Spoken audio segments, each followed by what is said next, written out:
বন্ধুরা, কখনো কি ভেবেছেন প্রতিশোধের আগুন একবার জ্বলে উঠলে তা কতটা ভয়ঙ্কর হতে পারে? যে মানুষটাকে সবাই শেষ ভেবে ভুলে গিয়েছিল, সে যদি হঠাৎ করেই শক্তি আর সম্মান নিয়ে ফিরে আসে, তখন কি হতে পারে? আজ আমরা কথা বলবো গরিব ঘরের রাজপুত্র নাটকের আসন্ন ১২ নম্বর পর্ব নিয়ে, যেখানে গল্প নিতে যাচ্ছে এক দারুণ মোড়। একসময় অনেক ছিল অসহায়, নিজের আপন মানুষদের বিশ্বাস করে সব হারিয়েছিল, ঘর, সম্পদ, সম্মান, সবকিছু। কিন্তু সময় বদলেছে, এখন সেই অনেক আর আগের মতো নেই।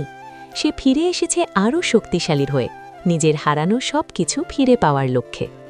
গল্পের এই পর্বে দেখা যাবে অনেক ধীরে ধীরে তার লক্ষ্য পূরণের শেষ ধাপে পৌঁছে যাচ্ছে, কিন্তু বাধা এখনও শেষ হয়নি। তার শত্রুরা বসেনি, তারা নতুন করে ষড়যন্ত্রের জাল বিছাচ্ছে, যেখানে প্রতিটি পদক্ষেপই হতে পারে বিপদের। অন্যদিকে মেঘলার জীবনে আসছে বড় এক সত্য। সে জানতে পারবে এমন কিছু যা তার অতীতের সব সিদ্ধান্তকে প্রশ্নবিদ্ধ করে দেবে। ভালোবাসা, ভুল বোঝাবুঝি আর বাস্তবতার মধ্যে শুরু হবে এক মানসিক লড়াই।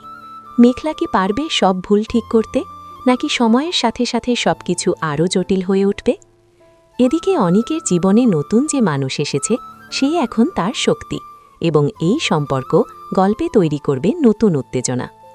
সবচেয়ে বড় চমক আসবে শেষ মুহূর্তে, যেখানে সামনে আসবে সত্য আর উন্মোচিত হবে লুকানো রহস্য।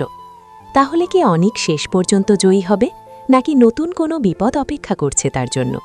এই প্রশ্নগুলোর উত্তর পেতে দেখতেই হবে আসন্ন এই এপিসোড। আপনারা কি মনে করেন, অনিকের প্রতিশোধ ঠিক নাকি মেঘলার অনুশোচনা? কমেন্টে জানাতে ভুলবেন না। ভিডিওটি ভালো লাগলে লাইক দিন এবং এমন আপডেট পেতে চ্যানেলটি সাবস্ক্রাইব করে আমাদের সাথেই থাকুন।